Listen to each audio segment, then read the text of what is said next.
Muito boa tarde, meus alunos. Sejam bem-vindos mais uma vez nesta tarde. Nós estamos aqui reunidos para darmos continuidade aos nossos estudos sobre o Pai Nosso, né?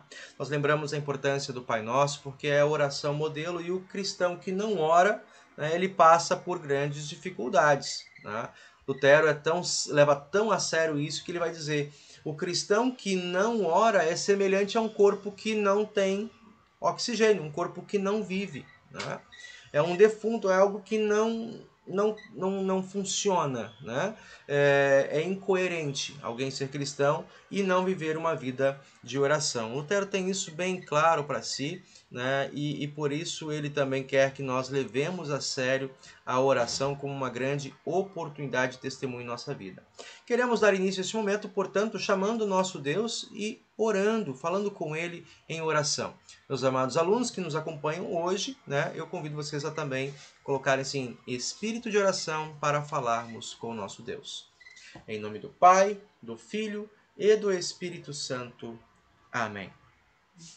Ó Deus triuno, Pai, Filho e Espírito Santo, aqui estamos reunidos em Tua presença, suplicando que nos acompanhes pelo Teu Espírito Santo, para que não tenhamos temor, para que não nos sintamos acovardados, mas, diante do Teu chamado, confiando em Cristo Jesus, possamos chamar-te pelo nome que assim te agradas.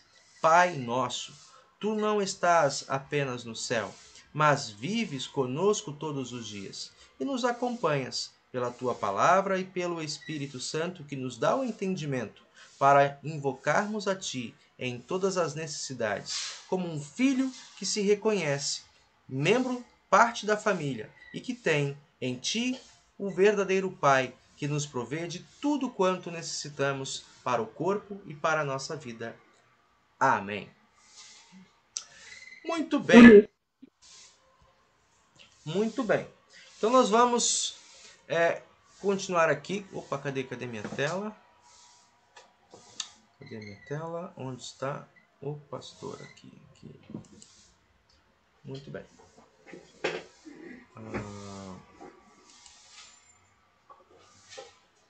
Aqui sai você. E aqui nós voltamos para o 5. Não. 5. Muito bem. Gente, então nós já conversamos na semana passada, né? Falamos sobre esse aspecto introdutório, né? Esse aspecto introdutório já falamos como em nosso catecismo, né? Jesus ensinou a oração do Pai Nosso em 2 grandes momentos, né? O primeiro deles nós o temos registrado em Mateus, né? No texto de Mateus capítulo 6. O segundo momento em que Jesus ensina sobre o Pai Nosso é no texto de Lucas, capítulo 11. Né?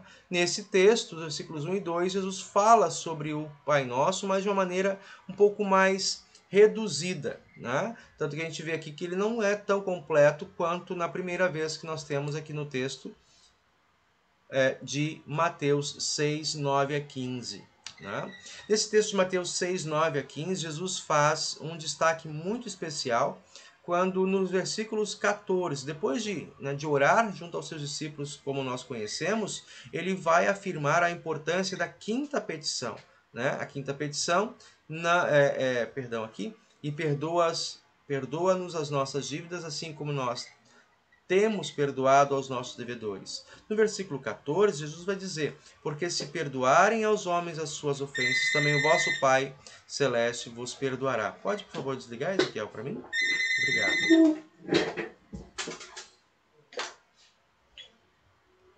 Obrigado. Muito bem. Jesus leva a sério a oração e, especialmente em nossas orações, a coerência. Né? Por isso, a quinta petição, nós falaremos dela mais à frente. Se nós pedimos o perdão, nós também precisamos perdoar aqueles que nos ofendem. E Martinho Lutero, né, no Catecismo Menor, já no século XVI, ele faz questão de explicar de uma maneira mais didática acerca desse ensino, essa oração primordial que Jesus nos ensina, né? E aqui, então, nessa explicação de Lutero, ele pega o Pai Nosso, ele divide, né, em 3 grandes blocos: uma introdução, né, as petições, que envolvem aqui os seus assuntos principais, né, e também a conclusão. A conclusão, né, teu é o reino, o poder e a glória para sempre. Amém. Nós podemos ver aqui, eu vou mostrar no próximo slide, que as petições elas estão divididas entre 3 pedidos para necessidades espirituais, um pedido, que é a 4ª petição, para necessidades materiais, e mais 3 petições falando sobre a libertação, né? Assim também nós temos ela aqui em nosso painel. Então, as 3 primeiras petições, pedidos de bênçãos espirituais, né? A 4ª petição com as bênçãos materiais, e a 5ª, 6ª e a 7ª falando sobre libertação do pecado e do mal. Bom, isso para nos trazer o ponto inicial desse assunto, né? Nós já estudamos também na semana passada sobre a introdução, falamos sobre isso, né? Primeiros aspectos que nós trabalhamos, como que Lutero, né, fez questão de nos ensinar sobre esse resumo, nós falamos com vocês. Deus quer atrair-nos carinhosamente com essas palavras para crermos que Ele é o nosso verdadeiro Pai e nós, seus verdadeiros filhos, para que lhe roguemos sem temor, com toda a confiança, como filhos amados, ao querido Pai. Então, Deus quer que nós o tratemos, que nós o reconheçamos como aquele que nos provê tudo quanto necessitamos para o corpo e a vida. E que possamos nos dirigir a Deus, esse Deus que antes não se pronunciava o nome dele, agora possamos fazer isso com um ar de família que o próprio Jesus estabeleceu, conquistou para todos nós, né, do qual nós somos beneficiários. E nós vimos também nessa parte de introdução, que está relacionada com o capítulo, com a lição 26 do nosso caderno, né, que lá em João 3:1, o texto, né, nos é dito assim: veja como é grande o amor do Pai por nós, né? O seu amor é tão grande que somos chamados de filhos de Deus e somos de fato seus filhos. E é por isso que o mundo não nos conhece, pois não conheceu a Deus. Nisso, né, deixa claro, conforme o apóstolo João, esse caráter de proximidade, né? Somos de fato seus filhos. E por que nós somos filhos de Deus? Por causa do sacrifício de Cristo Jesus, né? Também em Hebreus 4:16, nos é dito assim: por isso, tenhamos confiança e cheguemos perto do trono divino, onde está a graça de Deus. Ali receberemos misericórdia, encontraremos graça sempre que precisarmos de ajuda. Olha que coisa importante, né? Porque nós temos o verdadeiro Pai, e isso é fato, conforme o apóstolo João nos fala, nós podemos agora nos achegar com confiança diante do trono divino. Eu posso me achegar diante do trono de Deus com toda a confiança, porque eu sou filho dele.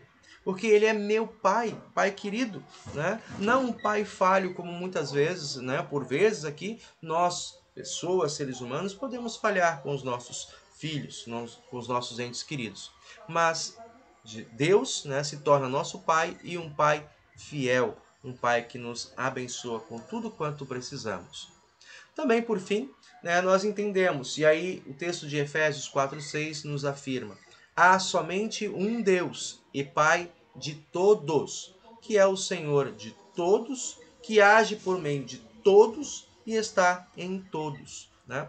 Com esse texto, com essas palavras, o apóstolo Paulo quer enfatizar a nós que esse Deus Criador, ele é Pai, não apenas Pai meu, né, mas Pai de toda a criação, Pai de toda a igreja, né, de todos aqueles que por causa de Cristo o reconhecem e o proclamam como Senhor também de suas vidas. Por isso esse ponto muito importante acerca da petição do Pai Nosso, né, dessa introdução. Nós vimos, e aqui eu quero repartir com vocês, né, o que posso aprender então desse ponto inicial. Crendo de todo o coração na promessa de Deus, não posso temer a morte nem a sepultura. Eu sei que quando morrer, terei apenas adormecido no Senhor. No último dia, ele ressuscitará o meu corpo e me unirá novamente à minha alma nas mansões eternas do céu. Viverei eternamente, feliz na presença da Santíssima Trindade. Lógico, né? Eu tenho um Pai eterno. Eu tenho esse Pai que me coloca junto com Ele como membro da sua casa, da sua família. E se hoje há elementos que possam tentar me afastar de Deus, por exemplo, a morte, nem mesmo ela é capaz de fazer isso. Por quê? Porque através de Cristo Jesus, Deus me reconciliou consigo e que me garante agora essa vida de comunhão com Ele na eternidade. Bom, isso acerca da introdução, né? A lição 26, nós ainda falamos sobre a primeira petição, né? Nessa petição nós temos aqui a importância que nós já dialogamos em outro momento, né? O que Lutero nos ensina. Lutero ensina então que na primeira petição, portanto, daquele conjunto das 3 petições iniciais de pedido por bênçãos espirituais, é importante a gente lembrar aqui nessa petição: santificado seja o teu nome. Né? Nós dialogamos isso. Será que Deus precisa que o nome dele seja santificado por nós? Não, né? Deus não precisa que o nome dele seja santificado por nós, porque o seu nome é santo em si mesmo.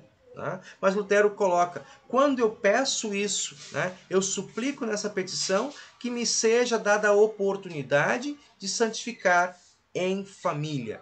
Né? Em família que nós queremos dizer não apenas a família do pai e da mãe, mas a família cristã. Né? E aí tem um ponto muito interessante que nós queremos destacar aqui e apresentar para vocês, o que Lutero traz nessa explicação, dizendo quando é que sucede isso. Ou seja, isso nós precisamos memorizar também, que é entender o aspecto prático. Né? Quando que o nome de Deus é santificado entre nós? E aí Lutero traz uma explicação. Quando a sua palavra é ensinada clara e puramente entre nós, e nós, né? Ou seja, não apenas aprendemos, mas nós vivemos de maneira coerente com essa palavra. Né? Então, essa vida em coerência com aquilo que é ensinado pela palavra de Deus. Né? Nisso, nós vamos ver mais à frente, o que é viver essa vida em coerência com a palavra de Deus. Talvez vocês não tenham se dado conta ainda, mas nós já estudamos isso, nós já aprendemos isso. Essa vida em coerência está explicitada nos mandamentos. Quando nós estudamos, portanto, lembrem, lá atrás, os 10 mandamentos, nós afirmamos, conforme Lutero, né, aquilo que nós negamos, ou seja, não fazer determinadas coisas, e ao mesmo tempo nos direcionamos para algo que devemos e podemos fazer e que agradam a Deus, por causa de Jesus Cristo. Né? As minhas boas ações são agradáveis a Deus por causa de Jesus Cristo. Então, a vida em coerência com a palavra de Deus se dá ao observar os 10 mandamentos. Né? E aqui a relação de construção é que pela oração eu peço que esse Deus, né, que me chamou para dentro da sua casa, que me regenerou pelos méritos, né, e pelo sacrifício de Cristo, que me dá o Espírito Santo para que eu compreenda a sua palavra, ele também me capacita a viver segundo os seus dons. Tá bom? E aí tem um ponto importante que Lutero ainda destaca aqui, que é esse, de que aquele, porém, que ensina, segunda parte aqui, aquele porém que ensina e que vive, né, de modo diferente, diverso do que diz a palavra de Deus, profana o santo nome de Deus entre nós. Guarda-nos disso, ó Pai Celeste. Então, ao mesmo tempo que tem uma solicitação, né, conceda-nos isso, Senhor, ou seja, viver uma vida coerente com a tua palavra. Também, por outro lado, eu peço que ele me proteja. Vamos lembrar que nós já estudamos lá na explicação de Lutero no primeiro artigo. Né? O Senhor me dá tudo que eu preciso. Ele me guarda e também me protege contra todos os perigos e males. Um deles é esse, de viver uma vida de maneira desconforme, né? De maneira diferente daquilo que eu aprendi, daquilo que está sendo ensinado na minha igreja. Tá? Isso é importante a gente relembrar. Vamos voltar aqui, então. Próximo ponto. Jeremias, capítulo 23, versículo 28. Tá? Vamos dar uma olhada nesse texto. Esse texto diz assim: o profeta que teve um sonho devia contá-lo como um simples sonho, mas o profeta que ouviu a minha mensagem devia anunciá-la fielmente. Nós estudamos esse texto, é um versículo para nós memorizarmos também na nossa instrução. Né? O que leva a entender isso? Nosso catecismo vai afirmar para nós. Deixa eu colocar ele aqui para vocês darem uma olhada. Aqui no catecismo. Aqui. Deixa eu achá-lo. Aqui. Pronto. Ele está aqui. Lição 26. Lição 26. Na primeira petição. A explicação que nós temos aqui embaixo. Talvez vocês não consigam ler direitinho. Vou tentar aumentar o máximo que eu puder aqui.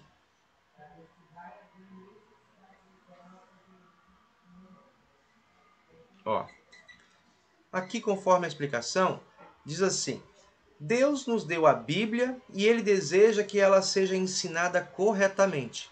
Nada se deve acrescentar ou tirar, nem mudar o seu significado.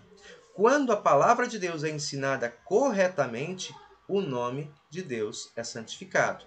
E aí continua: muitos ensinam a palavra de Deus de maneira errada, mudando o seu significado, acrescentando ensinos humanos. Assim, desrespeitam o nome de Deus. E aí vem a explicação. Não queremos nos tornar culpados de ensinar a palavra de Deus de maneira errônea. Por isso que nós trazemos essa exposição, essa explicação a vocês. Né? Então, na primeira petição, aquilo que é sonho, como diz o profeta Jeremias, deixa eu ver se eu ponho aqui para vocês. Como nos diz o profeta Jeremias. Cadê? Aqui. Deixa eu sair da frente. Né? Ele vai dizer, o profeta que teve um sonho deve contá-lo como um simples sonho. Ou seja, aquilo que é um pensamento ou um desejo, a vontade do pastor, mesmo que é um profeta, né? Um pastor, como uma opinião do pastor, deve se tratar como uma opinião. Né? Não deve ser dado o mesmo peso, né? E a mesma autoridade que uma profecia direta. E como é que nós sabemos distinguir entre o que é sonho e o que é uma profecia? Quando nós confirmamos isso à luz da palavra de Deus. Tá? Como nós acabamos de estudar ali naquela explicação. Muito bem. Outro texto que nós tivemos aqui para memorizar, para pensar, refletir, é João capítulo 17, versículo 17, que nos diz: que eles sejam teus por meio da verdade. A tua mensagem é a verdade. Né? O que nós podemos aprender desse versículo? A quem o Senhor está apresentando? Aqui é uma oração de Jesus. Tá? É uma oração de Jesus. Jesus está orando ao Pai, é chamada oração sacerdotal. Jesus intercede, a função do sacerdote, orar diante de Deus em favor do povo. Jesus intercede por nós diante do Pai. E Ele está apresentando a nossa vida diante do Pai, pedindo que eles sejam teus por meio da verdade. E aqui, diferente do que Jesus faz em outros momentos, Jesus fala assim: eu sou a verdade e a vida. Aqui Jesus não está apontando exatamente para si, mas ele está dizendo que a tua mensagem é a verdade. Em outras traduções, a tua palavra. Né? E o que significa isso? A Escritura.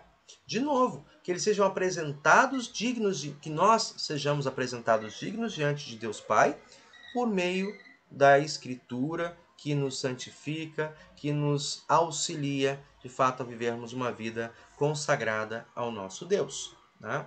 Quando nós olhamos essa explicação aqui no nosso catecismo, como vocês têm aí, deixa eu já encontrá-lo aqui.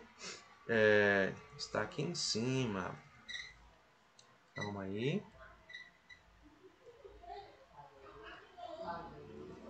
Calma aí, deixa eu voltar aqui nessa tela. O seu tamanho correto. Aqui. Me deem só um tempinho. Pronto. Agora sim, está no meio da tela. João 17, 17. Deixa eu sair da frente aí, pastor. Só está no meio do caminho. Pronto, assim. João 17, 17 diz assim para nós, né? A explicação no catecismo. Deus espera que a nossa vida seja correta e que nos comportemos como filhos do Pai Celeste. Quando a palavra de Deus é ensinada corretamente e nós a ouvimos, o Espírito Santo nos santifica. Isto é, nos dá força para obedecermos à palavra. Né? Então, que eles sejam teus por meio da palavra, né, da verdade, e a tua mensagem é a verdade. A dedicação da nossa vida ao nosso Deus. Pois bem, voltando aqui, nós seguimos, né, mais um versículo, Mateus 5,16. Assim diz o nosso texto. Assim também a luz de vocês deve brilhar, para que os outros vejam as coisas boas que vocês fazem e louvem a Deus, e louvem o Pai de vocês que está nos céus. Bom, aqui uma palavra de alerta, meus irmãos. A primeira é, o texto começa dizendo, assim também a luz de vocês deve brilhar para que os outros vejam as coisas boas que vocês fazem. Né? Lógico, Jesus está falando nesse texto aqui de Mateus 5,16, de que o cristão ele é comparado ao sal da terra, ou seja, produz, conserva, né? Conserva a vida, conserva as boas relações, né? Mas também o cristão é comparado com a luz do mundo. Vós sois a luz do mundo. E assim Jesus fala nesse texto, como você tem a luz dentro de casa e você não bota a lâmpada, né? A lâmpada do cômodo, ela não fica embaixo da mesa, né? Assim, para que ela possa de fato cumprir o seu papel, a lâmpada é colocada no ponto mais alto da casa, no ponto onde ela é vista e onde o seu efeito atinge maior espaço da vida e do cômodo da casa. Assim ele está falando, se a gente faz isso com a lâmpada e vocês são a luz de Deus para o mundo, as pessoas devem ver o que vocês fazem. Percebam essa questão bem sutil que eu quero colocar aqui. Né? Se eu faço coisas boas, por exemplo, de respeitar o meu próximo, de respeitar autoridades, de ajudar quem está com dificuldades ou necessidades, né? De fazer um serviço um serviço de ação social, uma ação social na escola, uma ação social na minha rua, uma ação social na minha congregação, com os meus colegas da congregação, né? Eu devo fazer isso para que essa obra seja vista, mas acima de tudo, e aí eu vou sair aqui da frente de novo, olha lá, o nome, né, o Pai de vocês que está no céu seja louvado. Não é fazer boas obras para a nossa própria vaidade, para nosso próprio merecimento e engrandecimento. Por quê? Importa que o nome de Deus seja engrandecido e que todos o reconheçam e confessem a Jesus como seu Senhor, Deus e Pai. Nesse sentido, nós também temos no Catecismo uma explicação dizendo assim, olha, Deus quer que a nossa luz brilhe, que a fé se mostre em boas obras e que os filhos de Deus obedeçam ao seu Pai e procurem dar exemplo, né, de vida às pessoas. Né? Diante disso, nós desrespeitamos o nome de Deus quando somos filhos desobedientes. Né? Somente Deus pode nos dar forças para vivermos em obediência.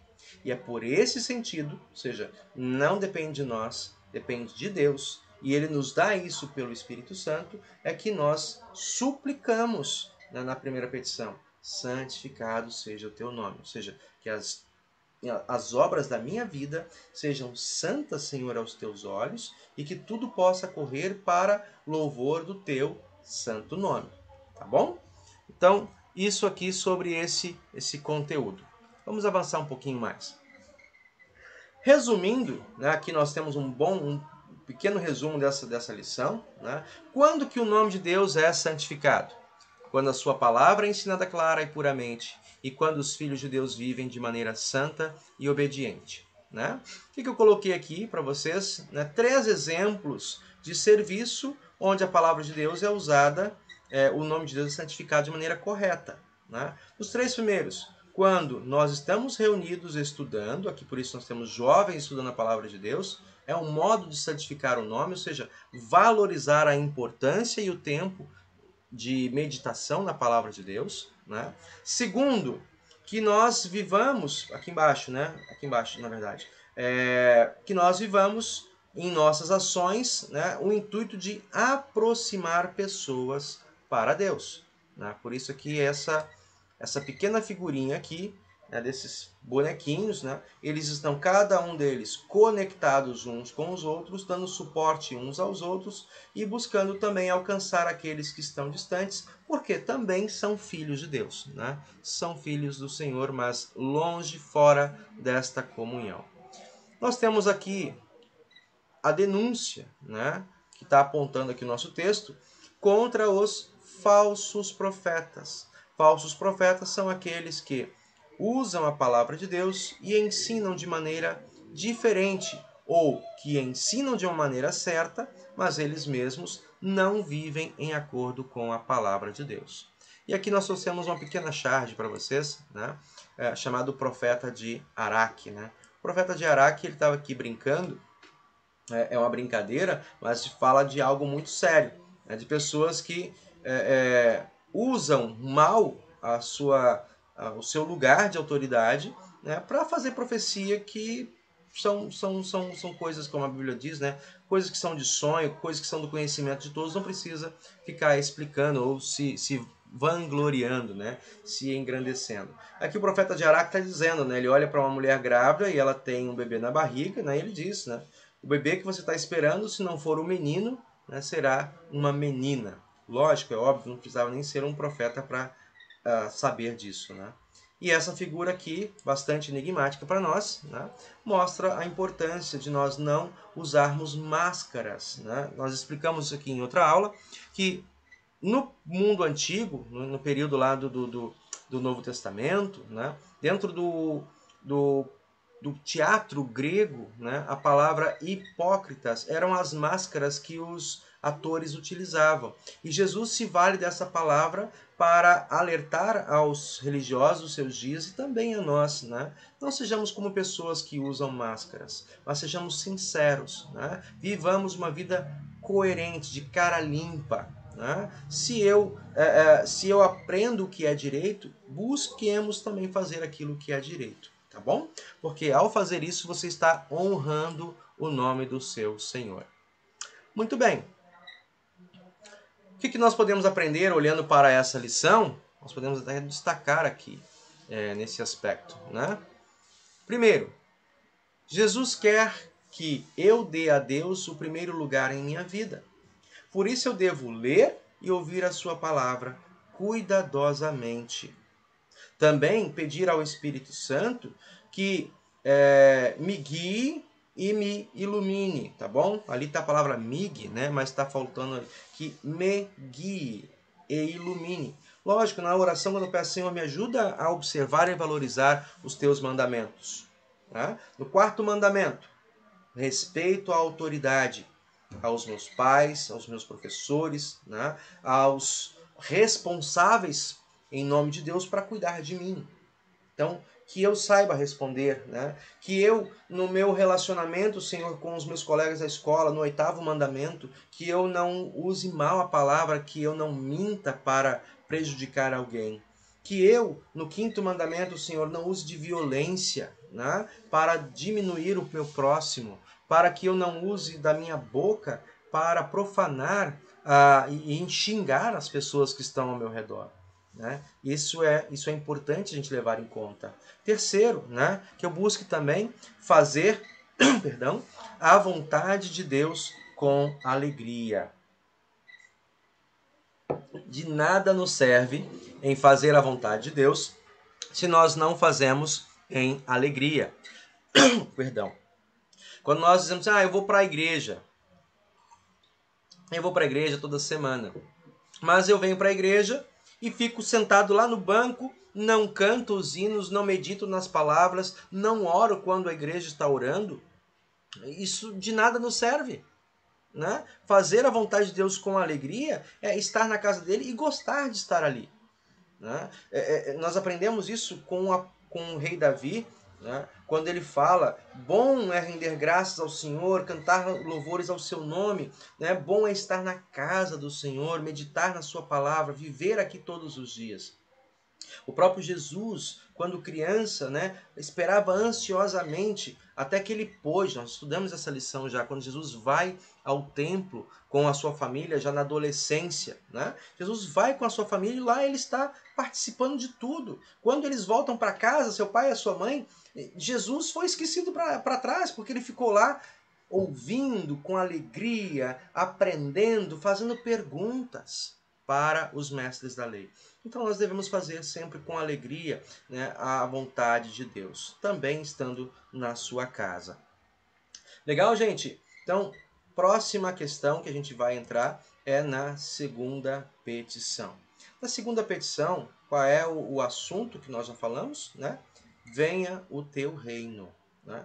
Venha o teu reino. De novo, será que Deus precisa que eu peça? Será que Deus se esqueceu? Né? E eu preciso ficar lembrando a Deus para que ele venha no seu reino?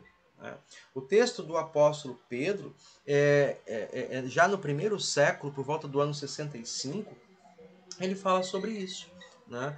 Como muitos ali estavam desacreditando do evangelho, dizendo: olha, Jesus não volta mais nada, né? Ele subiu aos céus e abandonou nós aqui.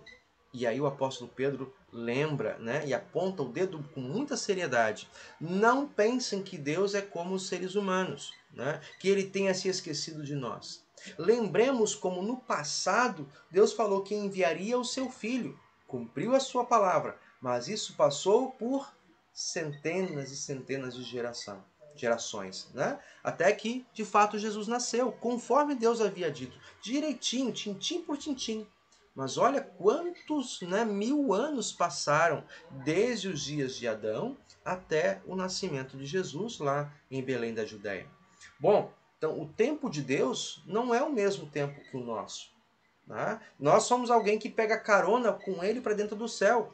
E a tarefa daquele que pega carona não é ficar, digamos assim, brigando se o motorista está atrasado. Não. Quem está esperando carona, que espere no ponto, que fique vigilante, porque a hora que o caroneiro que o dono, né, passar, a gente vai poder embarcar. Se ele passar e a gente não estiver preparado, vamos ficar para trás. Né? Então, diante disso, o que é que nós temos na explicação de Lutero? Ele afirma que o reino de Deus vem por si mesmo sem a nossa prece. Né? Vai vir, chegará o dia, os sinais estão aí, Jesus fala sobre isso. Né? Ainda que eu não ore, o reino de Deus vem. Mas o que é que eu estou fazendo quando eu oro? Eu peço para que Deus me prepare, para que eu não seja alguém que é pego de surpresa, alguém que é pego despreparado. Como é que eu posso me preparar, né, para assim, poder participar desse reino de Deus, de que esse reino seja compartilhado comigo? E aí nós temos aqui a explicação de Lutero, trazendo quando é que isso acontece, né? Quando é que o reino de Deus vem entre nós. Deixa eu sair aqui da frente, mais uma vez, e ampliar essa tela aqui para vocês. Né? Olha, quando é que nós oramos e quando é que isso acontece? Né? Quando o Espírito Santo, quando o nosso Pai nos dá o seu Espírito Santo para crermos por sua graça, em sua santa palavra, vivermos uma vida com Deus neste mundo e na eternidade. Em outras palavras, significa fazer de Deus o Senhor da minha vida. Né? Vamos ver aqui o que nós temos aqui nessa apresentação. Perdão. Bom, o reino de Deus. Né? Primeiro aspecto que eu quero destacar aqui para vocês. Então vamos lá. O que é o reino de Deus? Né? O reino de Deus, primeiro ponto para a gente destacar. Né? O reino de Deus é o seu governo sobre todos os cristãos. Diferente do que muitas vezes a gente pensa, o reino de Deus é um lugar. Não, o reino de Deus não é um lugar. Né? O reino de Deus é uma ação. Tá? Agora, recentemente, nós vimos que morreu a rainha Elizabeth, com 96 anos de idade, governou por quase 70 anos, né? E a rainha Elizabeth deixa agora, depois que ela morre, né, o seu filho como herdeiro e o reinado, né, o reino da Inglaterra. Então, o que é o reino da Inglaterra? Não é apenas aquele espaço que está lá circunscrito pelas fronteiras da Grã-Bretanha, né, ou da Inglaterra, né? Mas o reino é onde todos os cidadãos ingleses estão e que reconhecem a autoridade tanto da rainha e que sentem pela sua morte, quanto do rei Charles agora. Então há muitas pessoas também aqui no Brasil que lamentam porque se reconhecem como ingleses, ou de nascimento, ou por identificação, né, e que lamentam a morte da rainha, do rei, né, do rei Charles, agora também assumindo o seu posto. Muito maior é o reino de Deus sobre nós. Né? Não dá para estabelecer um lugar circunscrito, assim, fechado. Aqui é a fronteira do reino de Deus. Não. Aonde tem um cristão que se coloca, né, sob a vontade de Deus, ali está o reino de Deus sobre a vida daquela pessoa. Aonde você está, você pode estar aqui ou em qualquer outra parte deste mundo. Quando você reconhece Jesus como seu Senhor e Salvador, você já foi alcançado pelo seu reino. Você faz parte do reino e com a sua vida, com a sua ação, o reino de Deus está atuando na presença, na vida de outras pessoas ao redor de você. Isso é muito rico, isso é muito importante, isso é muito significativo para nós meditarmos. Como é que o reino de Deus vem a nós? Né? Aqui nosso segundo slide vem dizendo: o reino de Deus vem a nós pela ação do Espírito Santo, que nos faz crer na pregação do Evangelho. Ou seja, sem fé, sem a verdadeira fé, não tem como você participar do reino de Deus. Porque a fé vincula você a esse servir ao Senhor. Né? É a fé que nos une a esse reino. E como é que a fé ela é plantada em nossa vida? Por ouvir a palavra de Deus e também através do batismo. Né? Pelo batismo nós somos inseridos para dentro do reino de Deus. Esse reino de Deus que nós estamos falando, ele acontece agora, mas aí tem esse último aqui, ó, ele também acontecerá. O reino de Deus virá. Por enquanto, você e aqueles que creem já fazem parte do reino de Deus.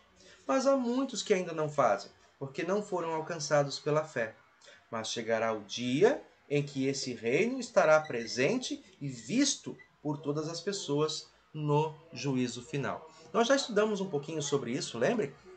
Estudamos um pouquinho sobre isso quando nós meditamos na explicação, né, do segundo artigo do Credo, quando nós falamos assim, que Jesus virá para julgar os vivos e os mortos. Né?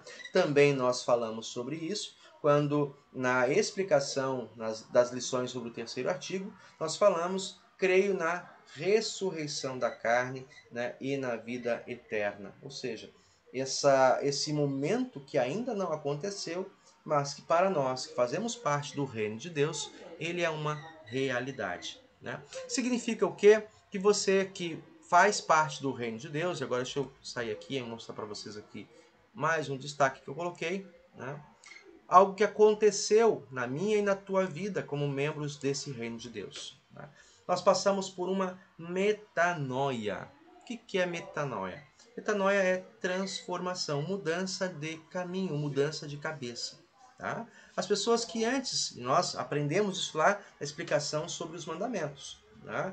O que não fazer? O que antes eu fazia e que estava em desacordo com a palavra de Deus, agora, por essa transformação, eu não vou mais fazer. Não mais farei aquilo que desagrada ao meu Senhor.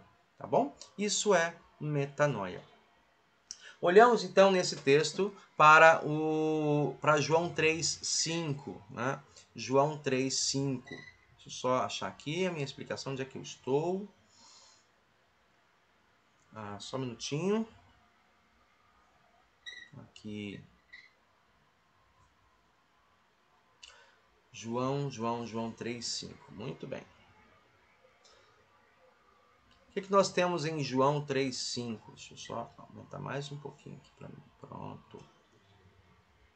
A minha câmera aqui está com dificuldades para eu ver.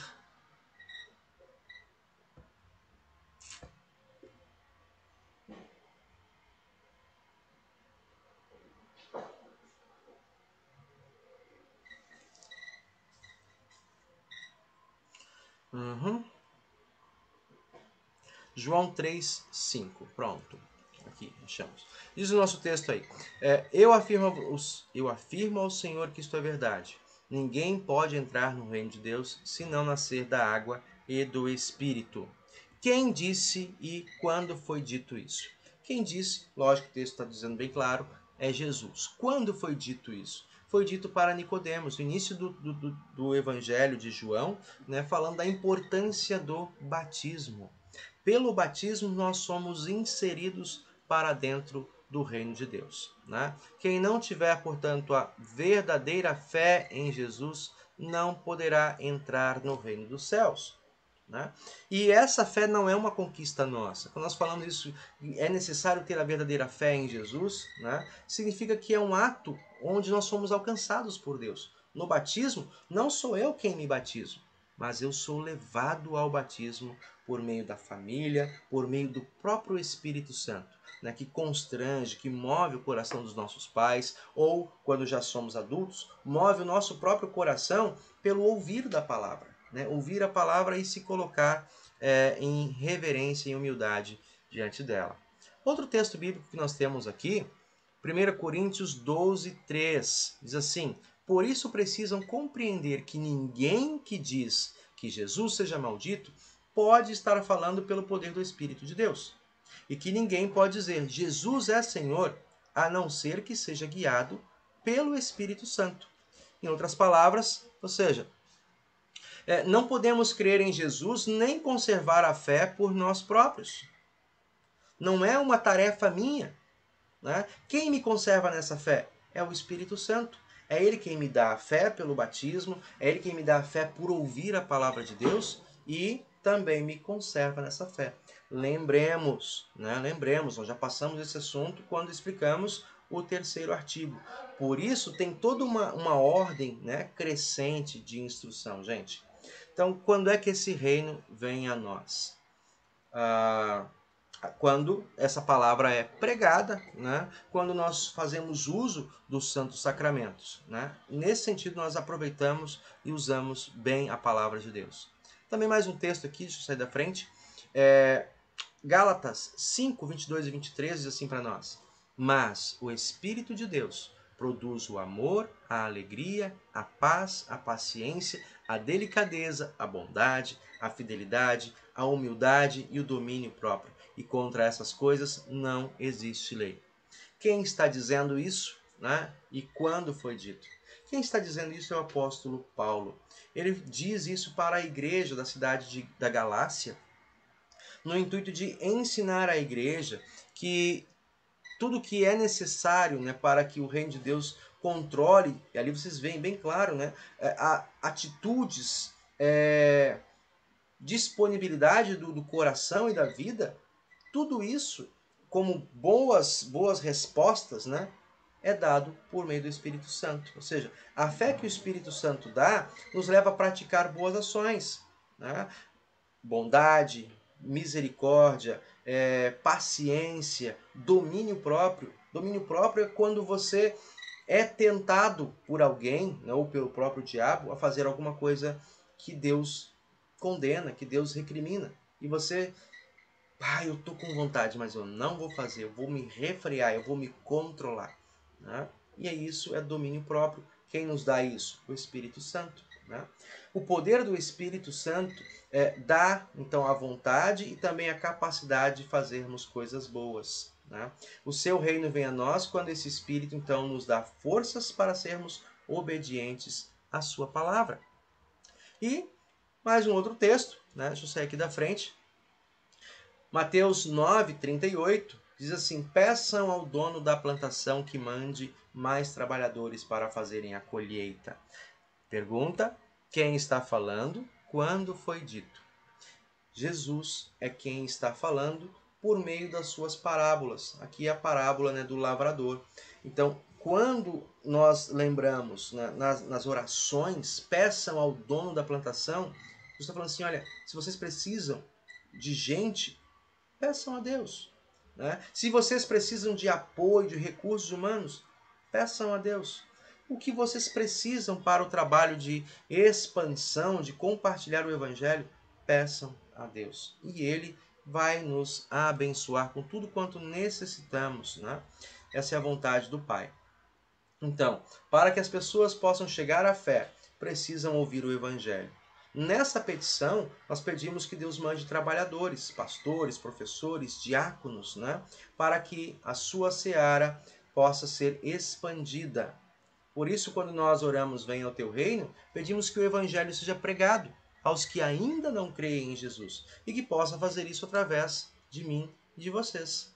Né? Quando nós olhamos por outro lado também, em Apocalipse 22, 20, né? Aquele que dá testemunho de tudo isso diz, certamente venho logo. Amém. Vem, Senhor Jesus. Olha, aqui nós temos dois momentos importantes. Primeiro, quem está dizendo? Nós temos aqui no primeiro aspecto, ó, aquele que dá testemunho de tudo isso. De tudo isso o quê? Aquilo que o apóstolo João está explicando nesse livro. De todas as coisas que estão para acontecer lá no livro de Apocalipse. Né? Quem é o personagem principal do livro de Apocalipse? Jesus. E aí aquele que dá testemunho, afirma, venho logo. Então é ele quem diz. Quem é que está dizendo que vem logo, gente? Jesus. Por isso, aqui entra um segundo personagem, né? Que é a igreja. A igreja clama nessas palavras. Amém. Ou seja, assim seja. Vem, Senhor Jesus. Ele diz que vem e a igreja, no seu clamor, no seu pedido, na sua oração, afirma: vem, Senhor Jesus. Tá bom? Bom, essa é a segunda petição, nosso resumo.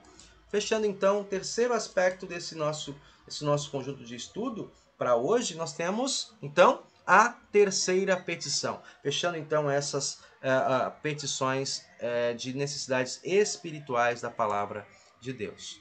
Vamos lá. Olhando então esse primeiro aspecto, quando Jesus fala para nós, seja feita a tua vontade, assim na terra como no céu. Seja feita a tua vontade, assim na terra como no céu. Destacamos isso aí, né?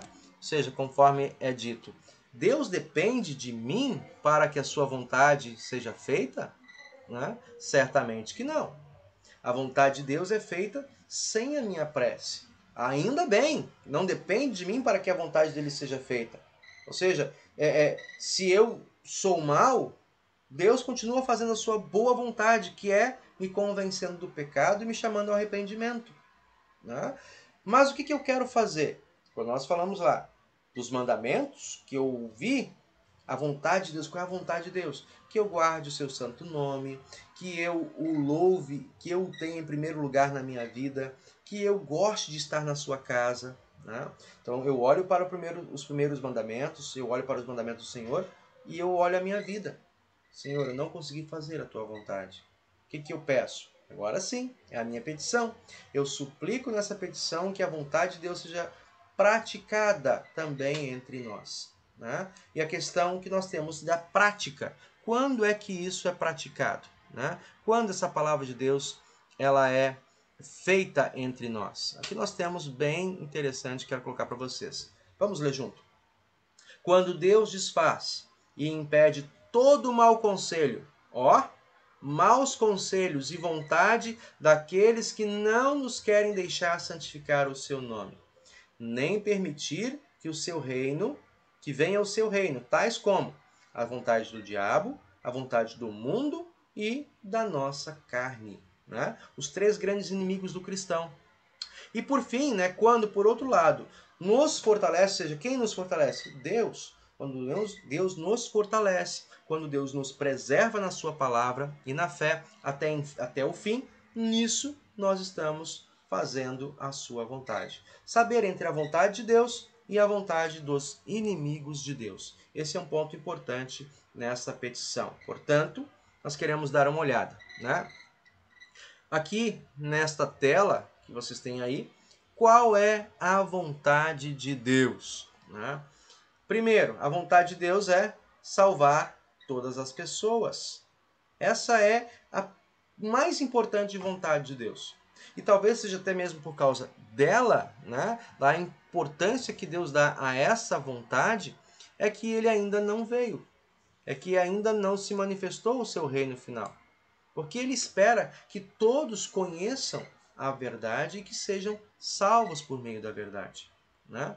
Qual é a outra vontade de Deus? A outra vontade de Deus é essa, de que sejamos obedientes aos seus mandamentos. Por isso nós estudamos já os mandamentos de Deus e agora nós queremos meditar, nós queremos pedir que Deus nos auxilie a fazermos aquilo que nós não conseguimos fazer sem Ele, né? Obedecer aos seus mandamentos. Por fim, que aceitemos com paciência tudo o que Ele permite acontecer em nossas vidas.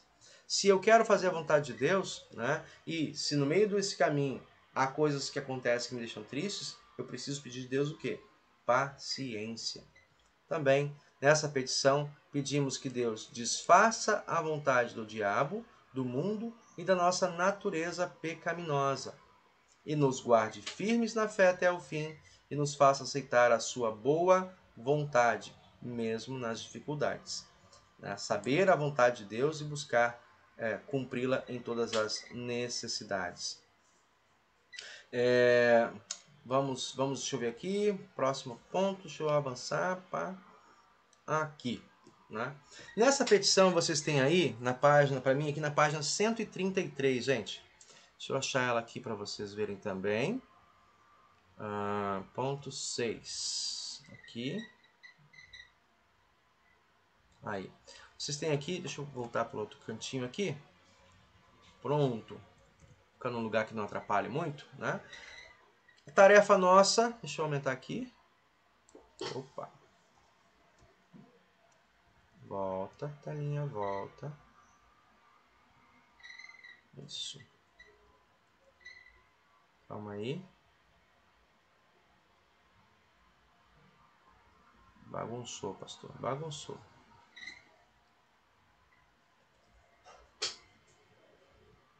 Vocês têm ali a tarefa, né, que é um pedido, né? A tarefa é: leia a história bíblica de José em Gênesis 50, 15 a 21. Destaque 3 fatos que estejam relacionados com a obediência à vontade de Deus. E aí nós temos ali, pronto, a história está aí na tela para vocês, né? Quais são as tarefas? Diz ali para nós, ó. Texto é Gênesis 50, né? Gênesis 50, dos versículos 15 a 21.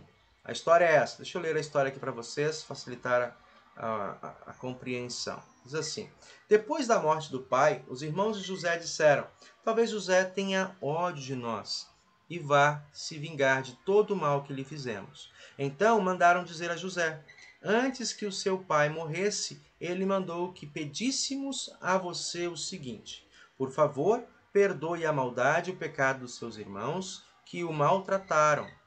Portanto, pedimos que perdoe a nossa maldade, pois somos servos do Deus do seu pai. Quando recebeu essa mensagem, José chorou. Chorou. Então, versículo 18 agora. Depois, os próprios irmãos vieram e se curvaram diante dele e disseram: aqui estamos, somos seus criados. Mas José respondeu: não tenham medo. Deixa eu me posicionar aqui no lugar certo. Deixa eu aumentar aqui agora de novo, que sumiu, baixou, né? Não tenham medo. Eu não posso me colocar no lugar de Deus. Olha que palavras ricas e importantes, né? Da gente dar atenção aqui, ditas por José. Vocês não estão vendo aí. Calma aí, que eu vou ajeitar aqui. Ela tá presa aqui na lateral. Calma aí. Cadê? Aqui. Tá embolado aqui. Vocês não conseguem ver.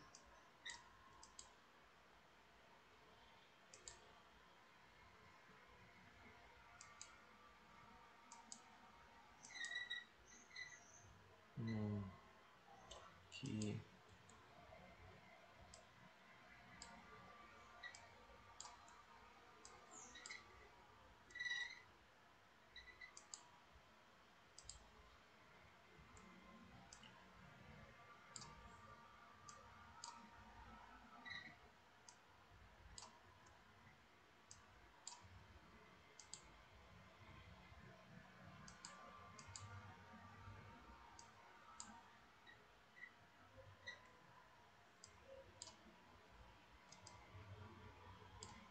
Pronto. Acho que agora deu. Sim.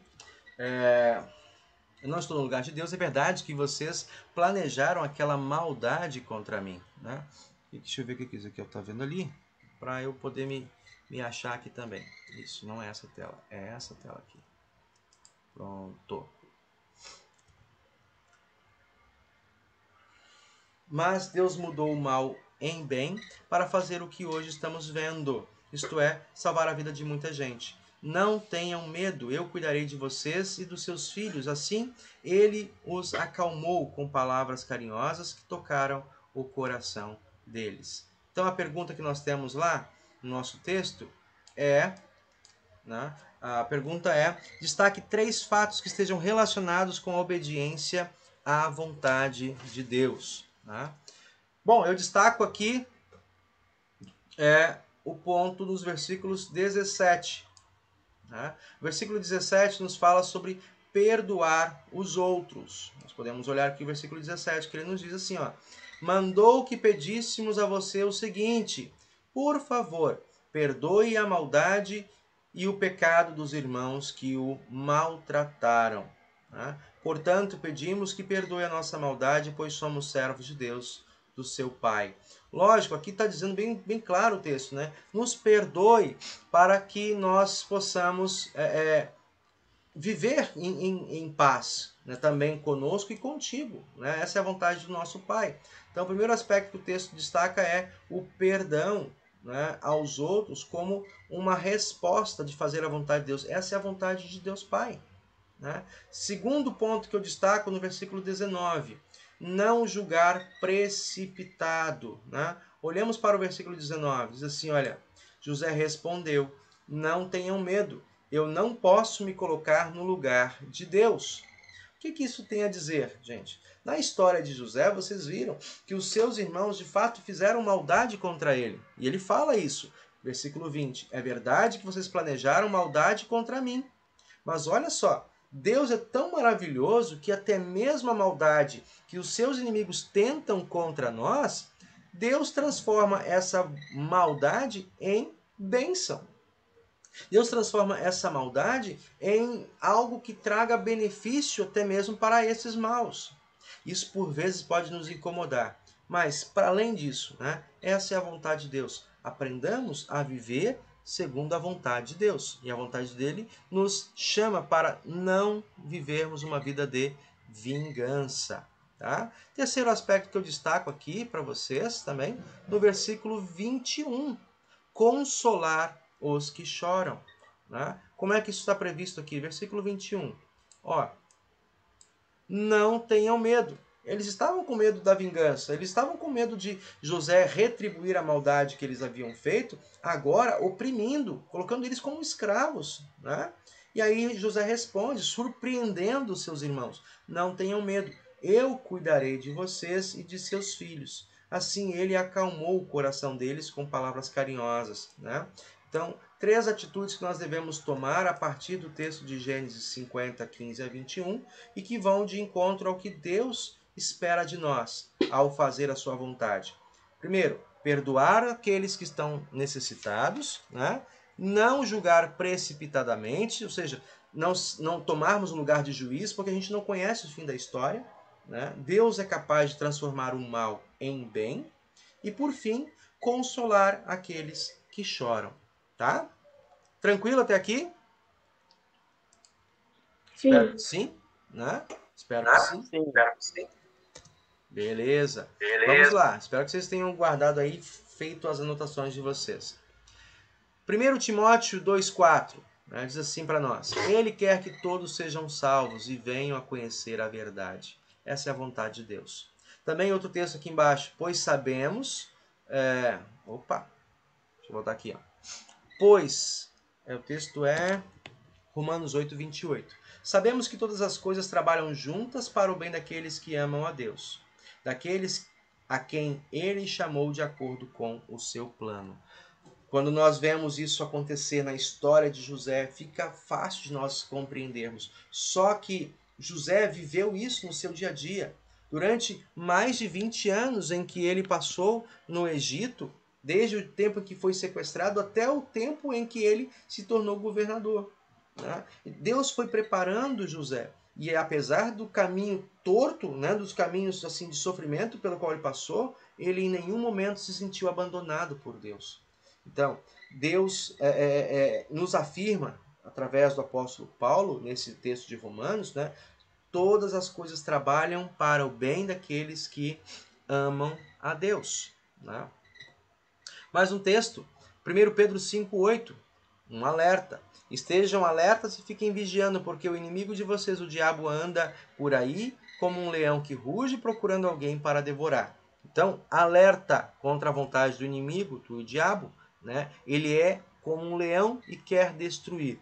Portanto, não darmos ouvidos à sua vontade, à sua palavra. Lembremos uma história, né? Quando Eva e Adão deram ouvidos à palavra do diabo, o que aconteceu com eles? Eles pecaram. Por causa do pecado veio todo esse sofrimento que nós carregamos em nossa vida. Quando, de novo, né, o diabo se aproximou agora de um segundo Adão, né, que é Jesus Cristo, né, um filho nascido do Pai. Então, quando ele se aproxima de quando ele se aproxima de Jesus para tentar Jesus, ele faz a mesma coisa que ele fez com Adão e Eva. No entanto, qual foi a arma que Jesus utilizou? Ele falou assim: importa fazer a vontade do Pai. Né? Adorem o Senhor teu Deus adorem o Senhor teu Deus e sirvam somente a Ele, disse Jesus. Então, a arma para nós vencermos as obras e a vontade do diabo é a palavra de Deus. Tá? Por fim, mais um texto aqui, 1 João 2,15. Não amem o mundo, nem as coisas que há nele. Se vocês amam o mundo, não amam a Deus o Pai. Nós falamos isso aqui em outro momento também. Né? O mundo, ou seja, a cidade, as coisas que Deus criou, elas não são más por natureza, porque foram criadas por Deus. Né? Em si, elas são nulas. Mas o que eu faço e o amor e o valor que eu atribuo às coisas do mundo, se eu amo, por exemplo, vamos pensar aqui, comida, né? Quem ama a comida mais do que a Deus está amando o mundo e com isso está trazendo problema para a sua própria vida, para a sua própria saúde. Né? Jesus fala que quem ama as coisas do mundo e até mesmo pessoas. Se eu amo mais do que a Deus, esse é o ponto. Se eu amo mais do que a Deus, então eu estou incorrendo em amar o mundo e nisso eu me afasto do verdadeiro Deus. Tá? Esse é o ponto muito importante para nós aprendermos nesse versículo bíblico. Outro texto que a gente vai guardar aqui é Romanos 7,18. Leiamos. Pois eu sei que aquilo que é bom não vive em mim, isto é, na minha natureza humana. Porque mesmo tendo dentro de mim a vontade de fazer o bem, eu não consigo fazê-lo. O apóstolo Paulo está falando da sua própria vida, a velha natureza. O bem que ele sabe que agrada a Deus, por vezes ele não consegue fazer. Como ele consegue, então, como é que ele resiste e como que ele, como ele vence esse inimigo que mora com ele, que é ele mesmo, né? Quando ele se apega em Jesus Cristo, quando ele se apega pela oração. Me ajuda, Senhor, a fazer a tua vontade, né? Deixa o teu Espírito trabalhar em mim para que eu faça não o que eu quero, mas o que tu queres que eu realmente faça. João 3,8, né? De novo naquela conversa de Jesus com Nicodemos, que nós já ouvimos mais cedo. Quem continua pecando pertence ao diabo, porque o diabo peca desde a criação do mundo. E o Filho de Deus veio para isso. Para pecar? Não. Para destruir o que o diabo tem feito. E ele fez isso de maneira perfeita, maravilhosa, por todos nós e para o nosso bem. Né? Mais um texto que quero colocar para vocês. Diz aqui, ó, 1 Pedro 1,5. Essas bênçãos são para vocês, que por meio da fé são guardados pelo poder de Deus para a salvação que está pronta para ser revelada no fim dos tempos. Que bênçãos são essas? A bênção da vida eterna, gente. Né? A bênção de guardar e aprender o prazer, o gosto, o sabor maravilhoso que é fazer a vontade de Deus. De se destacar no meio da multidão como pessoas sábias, não segundo a sabedoria do mundo, mas a sabedoria de Deus, que não muda. De geração em geração, a sua palavra continua sendo sabedoria para o mundo. Né? O mundo aceita? Não, o mundo não aceita. É fácil compartilhar? Não, também não é fácil. Por isso a gente precisa pedir a ajuda de Deus. Certo? Então, assim nós chegamos ao final deste conteúdo. Vocês têm a tarefa e eu vou fazer agora esse acompanhamento da tarefa com vocês, mas para aqueles que nos acompanham por essa transmissão, eu passo então a encerrar aqui a nossa aula. Ok? Então, que vocês possam continuar aprendendo e valorizando o nosso estudo, e nós oramos ao Senhor pedindo a sua bênção ao final dessa aula. Oramos juntos? Senhor Deus e Pai, Pai nosso, Pai que está no céu, mas Pai que vive conosco também todos os dias. Ajuda-nos a santificar o Teu nome em nossa vida. Ajuda-nos a fazer com que o Teu reino se mostre real, visível e presente também no nosso viver. Que nós o busquemos em todas as oportunidades pelo estudo da palavra, também pelas orações. Que nós o invoquemos com toda a confiança e que façamos, Senhor, a Tua vontade em nossas atitudes, em nossas interações, seja na escola, seja na igreja ou e especialmente em nosso lar.